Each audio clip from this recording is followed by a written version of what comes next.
Mhm. All right, great. Well, welcome everyone to the Renee Adams Show and Empowerment Week.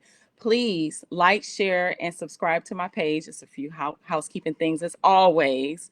And also, if you'd like to be a guest on the show, please inbox me, leave me a message about your services and what you have to offer. Love to chat with you.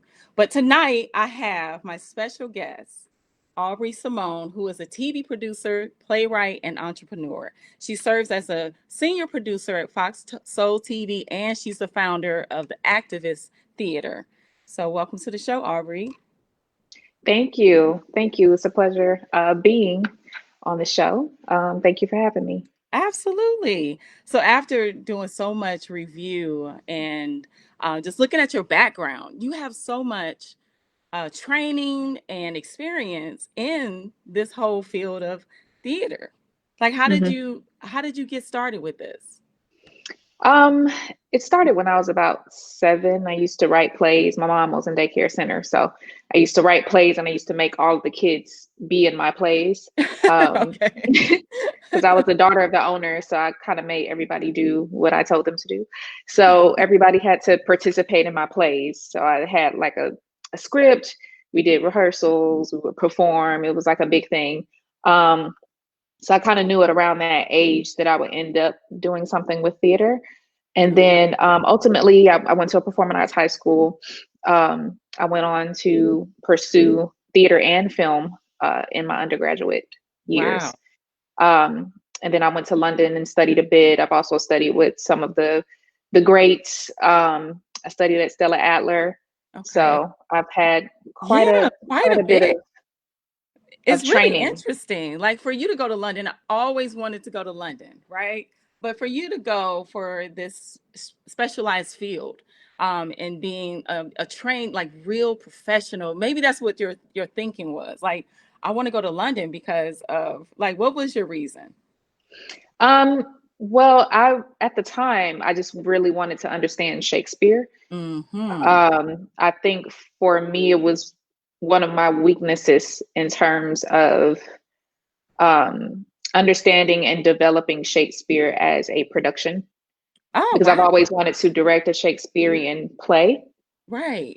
So going to London was more so me sort of diving into that experience, learning how to read and understand the language, learning how to contextualize Shakespeare, learning just like the little nuances that went into the productions, into the format, the Okay. characters. So that to me was important because Shakespeare, along with many other playwrights, are like the basis of well, it's the basics for a lot of theater professionals. Oh, wow. So, I didn't um, know that that still carried on, as far as the Shakespeare philosophy and training and things like that of I what mean, we you have today. should.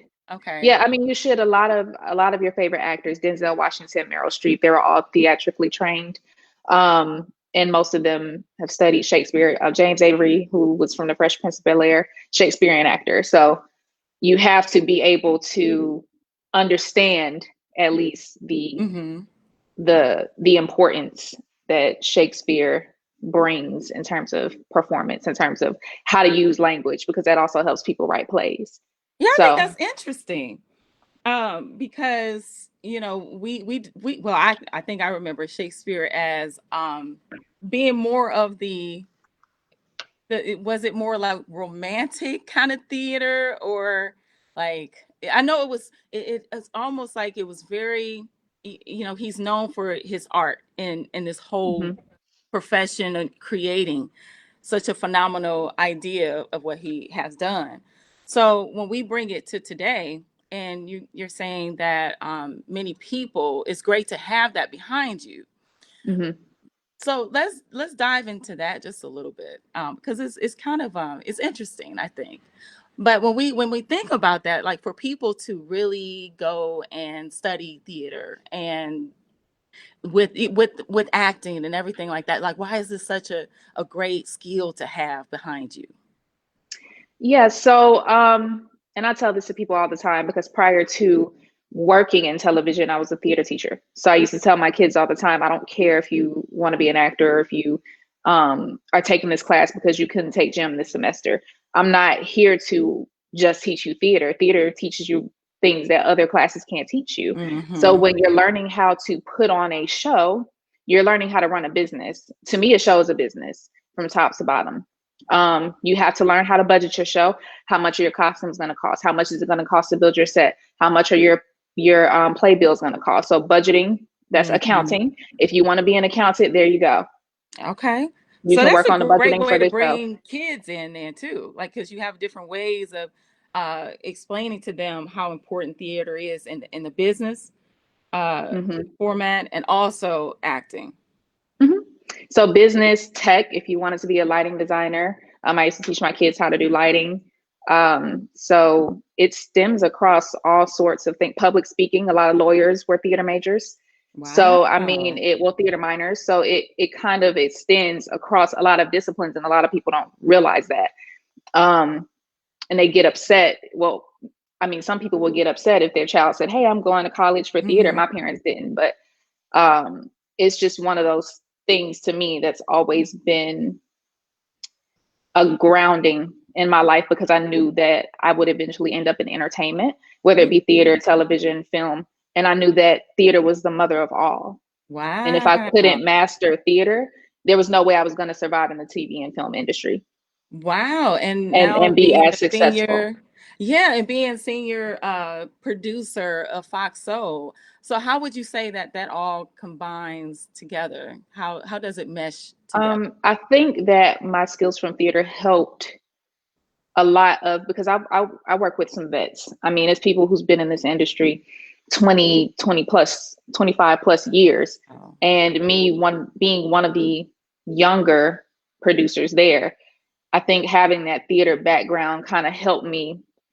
Um, it helped me be a little bit more on top of my game than Mm. someone who was just stepping into this industry, because I didn't know Hmm. anything about TV before I started. Right, right. Um, but Okay. I took the skills that I learned from theater and applied that. And I think that's what made me stand out. And that's what made people around me see, okay, well, she's got potential. And it looked to them like I had never really done this before. Mm. Um, So what do you except for have when to I'll ask her. use? Like, what do you have to use from your background to apply it to your current position from theater? Very basic things that anybody would use: organizational skills, just learning to adapt to change. Now, television is a little bit more, it's a little bit more on the hectic side, because you're having to Hmm. adapt to things very quickly, whereas theater is extremely structured. So I kind of just bought that structured, organized, very, straight to the point, creativity. So Mm. kind of thinking outside Yes. the box. So I Right. bought Yes. those skill sets to the job. And Wow. interestingly enough, what I like about TV is it's ever changing. So Mm-hmm. I'm learning to adapt, learning how to adapt to situations a lot more quickly working in television, because it changes more often than theater. Like, Right. we can have a guest drop off at the drop of a dime. Something can happen with the show. Yep. Anything can happen. You have to So, think uh, fast. Yeah, you're right. yeah. Yeah. Whereas Technology. with So if something's theater, not working, you can go, try something different. You just have to keep thinking, be on your feet, like you said. That make a lot of sense. mhm, which I Yeah. wasn't used to, because theater is so structured. And everywhere you go in the world, if you're a stage manager, your job is it's the same thing. If Right. same Okay. job description. If you are a Yeah. dramaturg, it's the same job description. Whereas TV, a stage manager can mean something. Your duties can be something totally different on Mm-hmm. television than they are, Mm-hmm. In theater. yeah. So if you go to one show and it's a talk show, your duties for a talk show are going to be different than for a game show. Right, exactly. That makes So, sense. Yeah. So when it comes to when we talk about you being a producer and this all kind of underlying from theater and stuff like that, what would you say your passion is? I know that you love, plays and everything like that, but when you actually think about your strength, like what would you mhm. say that is that you really enjoy about doing what you do? um, strengths or passion? Which one do you want to hear first? Let's do the strengths. Yeah. I think for me, my strengths are that I'm very dedicated to a Okay. project. Yeah. So much so that I kind of throw myself into it and give 110%. I'm very controlling and hands-on.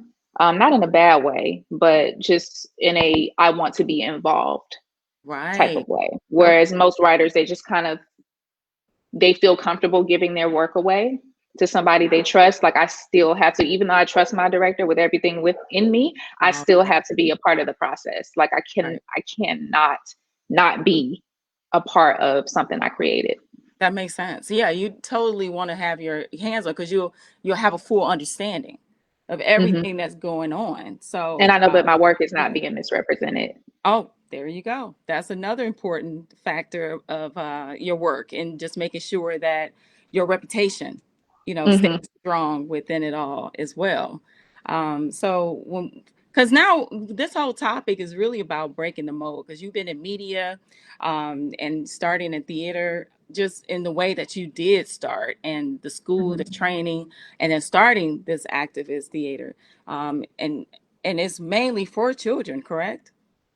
No, not Okay. necessarily. Okay. So it began that way, Okay. but we later expanded out, and it's primarily adults now. Okay. Um, but when I started the activist, it was more so for it wasn't for children per se, but it's a theater for social justice. So it's for the unheard and the unseen. So it's Okay. for anybody who feels like an other that wants to um, put their work out there or have, dialogue with an audience about a particular topic through a performance, or and that can be through dance, through poetry, through plays, through songs. So we're not just an exclusive um, theater performance company. Okay. My choreographer, who is also my best friend from high school, he does a lot of dancing with the company. He choreographs a lot of the dancing for the company. So we use his dancers to kind of tell stories, and Okay. yeah, it's a pretty phenomenal thing because I haven't, of all the spaces I've worked in, especially in Atlanta, you don't find too many theaters that focus on social justice projects and strictly social Absolutely justice not. projects. Correct. And I mean, it's like perfect to have that right now and really to bring that to light on what you do, especially with this theater. So if we talk about your selection process in order Mhm. to become a part of it, like what do you want right now? What do you look for? To be a part of what, the theater company, or Yeah. just Yeah, just being a um part of your plays, or them actually coming in with their own, if that's part mhm. of, yeah, the process as well. I look for someone who is longing to be heard. Your Okay. work has to have a purpose or to serve a purpose. Um, Hmm. your work has to, when I read it, it has to not necessarily send chills down my spine because that's kind of cliche, but I Hmm. would like for it to be something different Right. from what I've seen before. Like I don't want some cookie cutter piece about LGBTQ. Right. Like, Right. Right. Right. we've seen a million Rents, we've seen a million, Yeah. um, so give me something different. You've seen a million plays about HIV. Give me something, that I read that I can say, oh, this is very, very unique. We could use this and we can produce this. Okay. And do most of them that come to you with that type of um their their Their ideas. proposal or idea, do Hmm. you feel that they most of them need a lot of work or just No, I think a um lot of people, when they go to the website, they pretty much have a clear understanding of what it is that I look for. right. Um, in terms of submissions, they look at my work. A lot of people have seen my work, so I guess they kind of judge from that. And they be like, oh, they'll throw something out and be like, oh, what do you think about doing this, or what do you think about producing this? I had a lot of people come to me about doing mental illness projects, projects about LGBTQIA, projects about um, being disabled, like physically disabled. Yeah, So yeah, telling yeah, those yeah. stories, Right. projects about COVID, projects about homelessness, projects about hypermasculinity. So I've had Wow. people come to me about Busy. producing several different things, but as long as it's different from, what everybody else is doing, as Exactly. long Yeah, as you're I think not it's the way following the that you trend. articulate and because it's the same thing with with my shows. Like, there's so many people that are authors of books and they talk about similar things, mindfulness and motivation, but how Hmm. can you spin it? Like, how can you make it different than what everybody else is talking about? It's the same thing with the motivational speakers as well. It's so many topics, but how do you spin it? How do you make it You interesting? personalize it. You, yeah, personalize it, You use and it's your got to you be use your you. story, or yeah, it has to Yes. be you. Yeah. Or I mean, it just needs to be personal to you, or be close Yeah. enough to home to where it has the voice of its own, and it's not a Exactly. And generic piece of work. Hmm. You can tell in the readiness of a project, in the way that it's spoken. Like, some people are just so passionate just to the detail of everything, to where when they, when they're creating it, it just comes out so thoroughly. And you're just so impressed by those people. Like, they are so passionate about what they do. And the way that they articulate it, the way that they express it, all of those things just makes it just that project that just stands out. Hmm. Yeah, yeah. Exactly. Another interesting thing that I love about you and what you stand for is mental illness, and I know you brought that word up while we were talking. Hmm. Um, how do you implement that into theater? It's easy for me because I Okay. live with mental illness. Okay. So um, I think again, it's about being personable, using your own stories to connect with the audience. It's Mm-hmm. just like with anything else. If you want to write a play, um, you know, it has to be something that comes from comes from within. It can't just be a generic story about mental illness. Right. Or it Exactly. can't be somebody else's. I had somebody submit something to me that was sort of like a research project that they were trying to spin into a play, but it didn't It didn't make sense. it made sense, but it just did not. To me, I wouldn't produce it Okay. Was because it it doesn't flow? speak to me as someone. Huh? Yeah, oh yes, Was it it the flowed. It flow? just doesn't Okay. speak to me as Oh. it doesn't speak to me personally as an audience member. So there has to And be a I know, connection there, and that yeah, sometimes I people know miss my that. audience. Yeah, I Okay. know my audience, and to me, it was too academic, um, too researchy. So, just adding your own personal flair to it. You could keep the research, but it was just too generic. Like, you have to add a little bit of yourself, or maybe something that inspires you. Right. Okay. Like, what brought you on this path to just even researching mental illness to begin with? That's Mhm. the type of stuff that, I'm interested in. I don't care about statistics. If I wanted to get statistics, I could Google that. Right. That's If I right. wanted to hear statistics for an hour, like, you have to be able to integrate other people's stories, with their Yeah. permission, of course, and with those statistics, give Yes. us That makes something total else sense. to. Yes. Yeah. No, that makes a lot of sense. Yeah. I mean, instead of just coming with, I mean, who wants to hear that all day? Because we can research that if we needed to. You just, and I understand. It's just the pieces. It's, when you think about these projects, it's just confetti. Like, it's all different kind of pieces coming from everywhere, and you just have to Mhm. know how to piece it together to make sense out of it, to tell that story, to connect. And the connection is the most important part. If you're talking about mental illness, you have to find that piece that connects. If you're talking to someone about mental illness, how would you paint that picture in order to be able um, to for people to grasp it and to understand and have that emotion behind it as well? I mean, to me that sounds like a hard task, and you It just have is to hard. practice. Yeah, it is hard. And I think for a lot of artists, especially those who struggle with it, it's Hmm. harder. Hmm. Um, because you don't want to get too, like, for me, I couldn't do acting because I Hmm. get either I get too attached to a character and I can't come out of that character, or I just, some days I wake up and I feel Hmm. like doing it, and some days I just wake up and I don't feel like doing anything, including going to Right. rehearsal.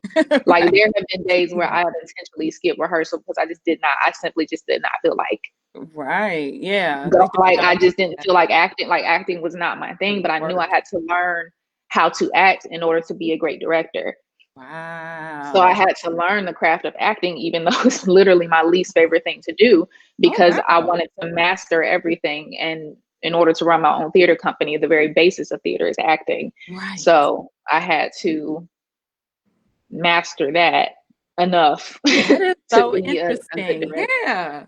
Because I was going to ask you that about acting. I'm like, so how are you in, the whole acting? How do you feel? But some people Mm-mm, don't want to be an actress. They want to mm-mm. create. They want to create the play. They want to create the characters and all of the other things involved, there with it, which could be exciting in its own way, just like acting is. You create your art and acting just the same way you would And with acting is anything. also, yeah, acting is also hard. It's very physically demanding.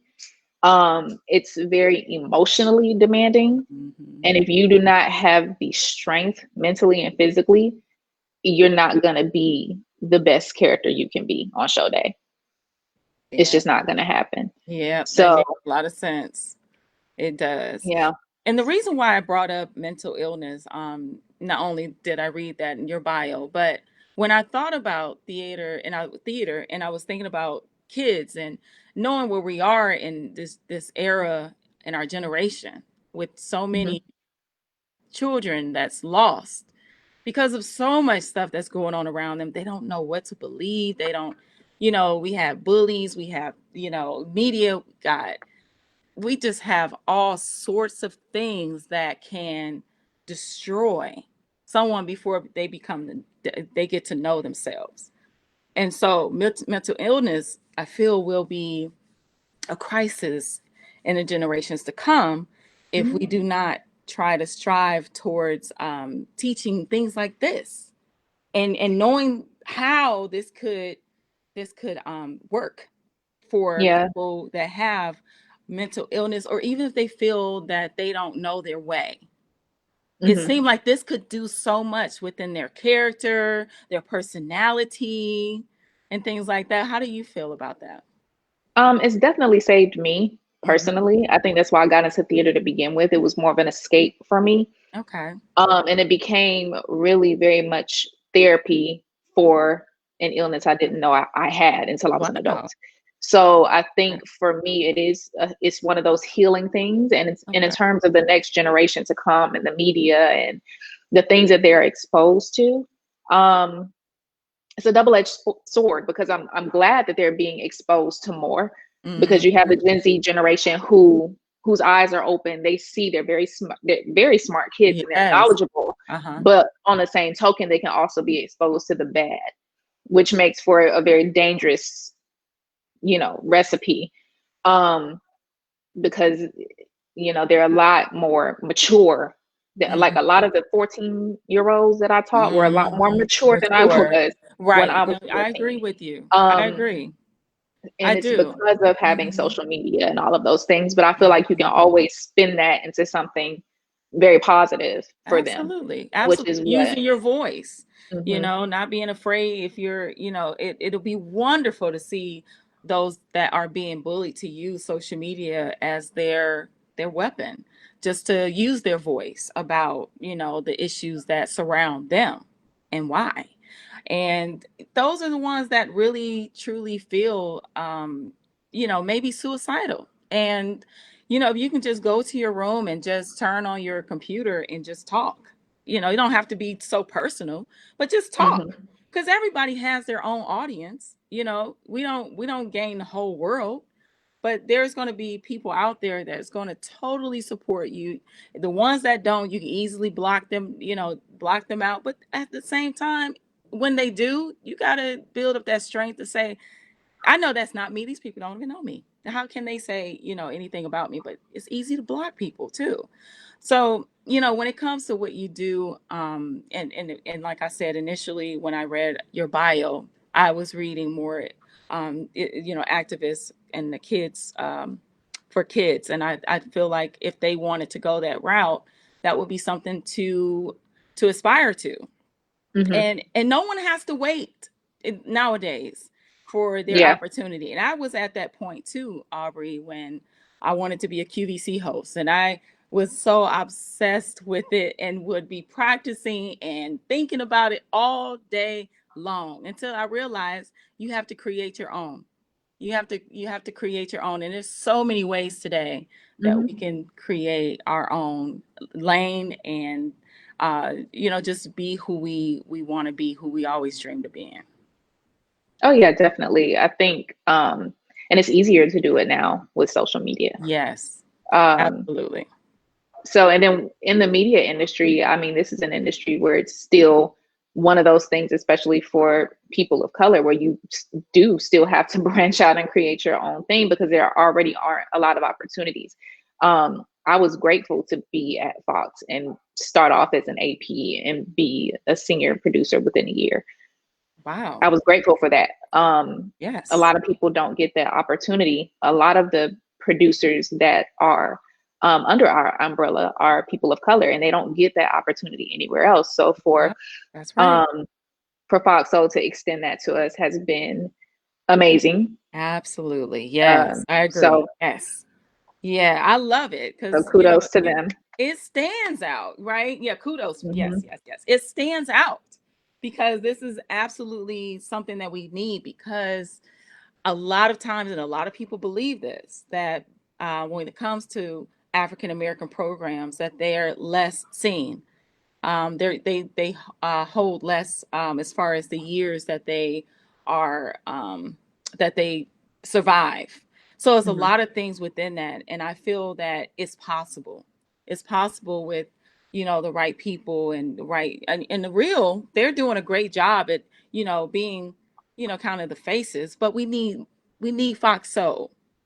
We need Yeah, Fox Soul. We need great personalities. We don't need these reality shows on Fox Soul. So it's something that, shows a positive side to Black people and and is the real side. entertaining and Hmm. real. Yes. Like everybody is not, ignorant and, all this other stuff. But I love Foxo TV and what it's becoming, and I know Yeah. it's so much more in store for that network and what you guys are trying to achieve with it. So, and congrats to you, Oh, thank you. congratulations to you, absolutely. Yeah, so I think with all of that, you share great nuggets of information. And one thing that I did want to ask you as well, because you are someone that people will aspire to because of your background and what you are pursuing on an ongoing basis. Hmm. So when we talk about breaking the mold and really going out there, like tell people a little bit about how you were able to do that and how you were able to break through some of the obstacles that a lot of people felt you may or may not be able to survive and go through in being an African American woman. Yeah. So I think for me, the reason why I was able to break the mold is because I had parents who refused to let me do otherwise. Um, I'm the oldest of four kids. I had very high expectations placed on me. My mother went to college at 15 years old. I went to college at 16. So I had to learn how to grow up very, very quickly at a very, very young age. Wow. And I had to learn to think outside the box because what I wanted to do was not what the normal average Black person wanted to do. Like a lot of Black people didn't want to go to school to theater for theater when I was coming up. Wow. Um, That's and I huge. knew that was something I wanted to do. In order for me to pursue that and pursue it effectively, I had to spend my entire life breaking the mold up until this point. Mm, wow. Because in a lot of spaces, I'm the only Black face in the room, Yeah. especially in theater spaces, Wow. or Wow. one of the few Black in Yes. the room. Absolutely. So Yeah, so you're doing your thing, girl. So keep doing what you're doing. I Is think there Fox anything Soul was else the that, first. yeah. Oh yeah, no, I was to finish off that point. I think Fox Soul is the first place in media, the entertainment industry, period, where I was able to be around a ton of creators, Mhm. producers that looked like me, Nice. hosts that looked like me. That's right. It So makes you feel more comfortable and And that's a shame to say, but it's true. Hmm. You know, you can feel like you can be more of you and just and strive to be a better you Yeah. without someone trying to tear you away from that position because you're trying to be more than what they expected you to be, Or just which not is silly. understanding the culture, just It's not not. understanding certain things. Yeah. So Yeah. So you keep growing. thank We you. Thank you. definitely look forward to seeing you, and seeing how you bring this all together for Yeah. Flow and your activists. Yeah. Think The Activist yes. Theater Company. We have a show February 27th and 28th. So if anybody is in Atlanta, it'll be at the Windmill Art Center. It's called Black Matter. So we discuss Black taboos, um, everything down to, people treating us like we aren't human, which is the basis of the title of the show, Black Matter. Um, if you've ever studied science, it's matter that exists but is not seen. Black Mm-hmm. people, we are here, but nobody sees us. Nobody sees us as Love it. humans. So just kind of going through some of the things we experience as Black people, but it's different from other Black shows in that we dive deep into topics that Black people don't want to discuss in their own living rooms. Dang. Wow, that's powerful. So Yeah, we that's have a good. very unpopular dialogue about Black church, about Black on Black crime, and people in the audience are always like, like kind of, Yeah, right. taken Just aback. shocked. Yeah, but it needs to be spoken about, and different Mhm. points of view and perspectives and everything is so important just to be aware. That's the thing. Like if you don't talk about it, you're not going to be aware. If even if it's somebody else's perspective, because the way that you perceive it can't always be right. So adding those little layers and extra pieces, it always always opens our eyes, always to something different. Yeah. Yeah. So, yeah. So I really appreciate you being on today, Aubrey. It was such an enlightening topic to talk about. Just your Thank you. journey. Absolutely. So I just Now want to more leave people are off. going to go to now more people are going to go to school for theater. Oh yeah. So if and you know what, that's great. You know, I will hope that this show can inspire someone, some people to Take some acting take classes. it. Absolutely. Take And guess who classes. you can go to? You can go to Aubrey's Instagram and reach out to her and see what steps you need to take. So there you go. So I just want to leave off by saying if anyone wants to be on the Renee Adams show, please inbox me. Again, love to hear your story, your product or service that you're wanting to promote. And please like, share, and comment on this broadcast. And again, thank you for being here, Aubrey. Of And you have a course. good night. You too. Thanks. Bye.